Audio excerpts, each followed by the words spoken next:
పాడు బుద్ధి.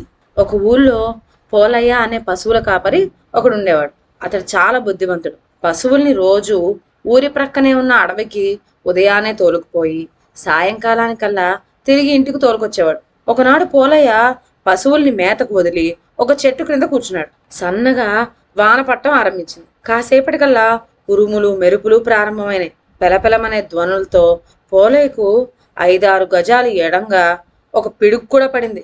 పోలయ్యకి కళ్ళు బయర్లు గమ్మినాయి. కొంతసేపటికి ధైర్యం తెచ్చుకొని చుట్టూ కలయి చూశాడు. అంటే చుట్టూ చూసుకున్నాడు. వాన తగ్గిపోతోంది. పోలయ్య లేచి ఆ పిడుగు పడిన స్థలం దగ్గరికి వెళ్ళాడు. పిడుగు వల్ల కాలిపోయిన ఆ స్థలంలో ఏదో మెరుస్తున్నట్లు కనిపించింది పోలయ్యకి. వంగి చూశాడు.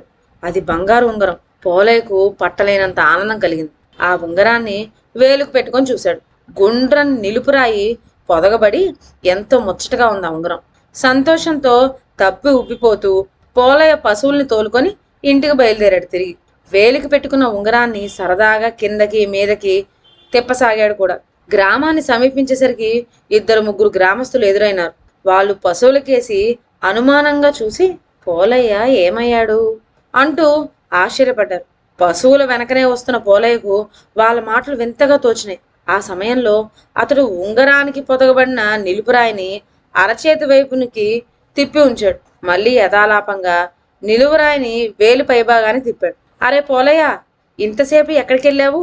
ఇట్టే మాయమయ్యి ఇట్టే కనపడుతున్నావే అన్నారు గ్రామస్తులు. పోలయ్య ఆ మాటలతో ఉంగరంలోని రహస్యం గ్రహించాడు. ఉంగరానికున్న నిలువరాయిని అరచేతి వైపు తిప్పితే తను అదృశ్యం అవుతాడు. ఎవరికంటికి కనపడ్డు కూడా. ఆనాటి వరకు ఎంతో బుద్ధివంతుడుగా ఉంటున్న పోలయ్యలో ఈ ఉంగరంలోని రహస్య శక్తి గ్రహించేసరికి ఆలోచనలు ప్రారంభమైనాయి. అంటే చెడ్డ ఆలోచనలు ప్రారంభమైనాయి. తను చేయదలుచుకున్న దుర్మార్గపు పనులు ఎవరికంటా పడకుండా చేయవచ్చు గనక తను ఇక ఎవరికి భయపడవలసిన అవసరం లేదనుకున్నాడు పోలయ్య. ఆ రాత్రి ఊరంతా మాటు మునిగిపోయిన తరువాత పోలయ్య బయలుదేరాడు. ఉంగరానికున్న నిలుపురాయిని అరచేతి వైపు తిప్పితే ఎవరికంటా పడకుండా ఉండగలడు కనుక అలా తిప్పుకున్నాడు. చేతిలో మాంచి లావైన దుడ్డు కర్ర పట్టుకున్నాడు. సరాసరి నందయ్య ఇంటికి వెళ్ళి తలుపు తట్టాడు. ఒకమారు నందయ్య జొన్న చేనును పోలయ్య పశువులు పాడు చేస్తే అందుకు నందయ్య తిట్టాడు. ఆ కోపం తీర్చుకునేందుకే ఇదే మంచి అదును అనుకున్నాడు మన పోలయ్య. పోలయ్య తలుపు తట్టగానే నిద్రకలతో లేచి తలుపు తెరిచాడు నందయ్య. గోడ పక్కనే దుడ్డు కర్రతో అదృశ్యుడై నిలబడి ఉన్న పోలయ్య అమాంతం నందయ్య నెత్తిన దుడ్డుకరతో గట్టిగా బాదాడు. చచ్చాన్రో బాబు అంటూ నందయ్య కింద పడిపోయాడు. ఇక అక్కడి నుంచి బయలుదేరి పోలయ్య సరాసరి చిల్లర దుకాణం పెట్టుకు బ్రతికే చలమయ్య ఇంటికి వెళ్ళాడు. చలమయ్య ఇంటి తలుపు ఓరవాకిలిగా ఉంచి గదిలో కూర్చొని డబ్బు లెక్క పెట్టుకుంటూ ఉన్నాడు. పోలయ్య మెల్లగా తలుపు నెట్టుకొని గదిలోకి వెళ్ళాడు. అదృశ్యంగా ఉన్న పోలయ్యను చలమయ్య చూడలేడు కదా. అతడు డబ్బంతా లెక్కించి ఒక మూట కట్టి పెట్టెలో పెట్టి ఆ పక్కనే నిద్రపోయేందుకు పడుకున్నాడు. చలమయ్యకు బాగా నిద్ర పట్టే వరకు అక్కడే ఉండి తరువాత మెల్లగా పెట్టి తెరిచి ఆ డబ్బులు మూట తీసుకొని బయటికి వచ్చేసాడు మన పోలయ్య. ఇక ఈ రాత్రికి చాలు అనుకొని ఇంటికి వచ్చి నిద్రపోయాడు. తెల్లవారింది. గ్రామమంతా నందయ్య తల పగలటాన్ని గురించి చలమయ్య డబ్బు పోవడాన్ని గురించి వింతగా చెప్పుకోసాగారు. పోలయ్య కూడా ఏమీ తెలియనట్టు వాళ్ళతో చేరి అలాగా వింతగా ఉందే తనలో తాను నవ్వుకుంటూ పోసాగాడు. తనకు దొరికిన ఉంగరం సహాయం చేత పగలైనా సరే ఎవరికంటా పడకుండా ఉండగలడు గనుక పోలయ్య ఇప్పుడు పట్టపగలే దొంగతనాలకు తయారయ్యాడు. మెడ నిండా నగలు పెట్టుకొని చెరువుకి నీళ్ల కోసం వెళ్తున్న 2-3 స్త్రీలను చూసి నా పంట పండిందిలే అనుకున్నాడు పోలయ్య. అదృశ్యంగా వాళ్ళను సమీపించి వాళ్ళ మెడలోని బంగారపు గొలుసులన్నీ తెంచుకున్నాడు. దొంగ దొంగ అని ఆ స్త్రీలు అరిచిన కనపడని ఆ దొంగను ఎవరు పట్టుకోగలరు చెప్పండి. పట్టపగలే ఇంత ఘోరం జరిగేసరికి ఆ గ్రామస్తులంతా హడలిపోయారు. ఎవరికి ఏం చేసేందుకు తోచలేదు కూడా. కనపడని దొంగను ఎవరు మాత్రం ఏం చేయగలుగుతారు? పోలయ్య ఇక తనకి తిరుగులేదు అనుకున్నాడు. పశువుల కాపరి పోలయ్య క్రమేణా పగటి చుక్క రేచుక్క లాంటి గజ దొంగగా మారిపోయాడు. అడవికి తోలిన పశువుల్ని అడవిలోనే వదిలేసేవాడు. ఇష్టం వచ్చినంతసేపు నిద్రపోవడం, ఆకలేసినప్పుడు అదృశ్యంగా ఏ ఇంట్లోనూ జొరపడి కడుపు నిండా మెక్కడం, పట్టపగలే నిర్భయంగా దొంగతనాలు చేయడం, ఇవన్నీ అతనికి రోజు నిత్యకృత్యంగా అయిపోయింది.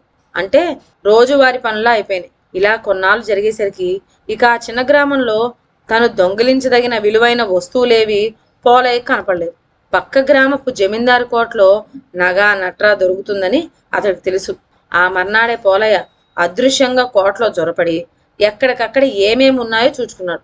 రోజుకు ఒక చోట చొప్పున ధనాగారంలోని డబ్బుతో మొదలుపెట్టి రాణివాసంలోని స్త్రీ నగలు, చీరలు దొంగలించాడు. కోటలో మహాకారాలు బయలుదేరినాయి. ఎంతమందిని కాపలా పెట్టినా ప్రయోజనం లేకుండా పోయింది. ఒకనాడు పోలయ్య కోటలో ప్రవేశించేసరికి అంతా గుసగుసలాడుకుంటూ ఉన్నారు. కోటలోని విలువైన ఆభరణాలు, వస్తువులు అన్నీ ఒక గదిలో పెట్టి బలమైన కాపలా పెడతారు అని. పోలయ్యకి ఈ వార్త మంచి ఉత్సాహాన్ని కలిగించింది. కోటంతా గాలించే కన్నా అన్నీ ఒకే గదిలోకి వస్తే దొంగతనం చేయడం సులువు అనుకున్నాడు. చీకటి ఎప్పుడు పడుతుందా, తాను ఎప్పుడు ఆ గదిలోకి వెళ్ళొచ్చా అని కనిపెట్టుకొని కూర్చున్నాడు మన పోలయ్య. చీకటి పడింది. జమీందారు దివాను ఒక పెద్ద ఇనప బోషాన్ని పట్టించుకుని వచ్చి ఒక గదిలో పెట్టించారు. వేచి ఉన్న పోలయ్య గదిలో ఒక మూల నక్కాడు. కాసేపటికల్లా తలుపులు బిగించి జమీందారు దివాను వెళ్ళిపోయారు. పోలయ్య మారుతాలా చెవితో బోషాన్ని తెరిచాడు. ఆశ్చర్యం, అందులో పూచిక పుల్ల కూడా లేదు. వాడు మోసపోయానని గ్రహించాడు. అయినా తెల్లవారు తలుపులు తెరిచిన తర్వాతే బయటికి వెళ్ళొచ్చు కదా అని ధైర్యంగా కూర్చున్నాడు. పాపం, వాడికి జమీందారు దివాను వేసిన ఎత్తు తెలియదు కదా. తెల్లవారింది. చీకటి పడింది. మళ్ళీ తెల్లవారింది. మళ్ళీ చీకటి పడింది. అలా ఎన్నో పగళ్ళు రాత్రులు గడిచినాయి. కానీ ఆ తలుపులు ఎవ్వరూ తెరవలేదు. ఆకలి దప్పులతో అలమటించి తన పాపం పండిందనుకొని ఏడుస్తూ ఆ గదిలోనే కృషించి కృషించి మరణించాడు మన పోలయ్య.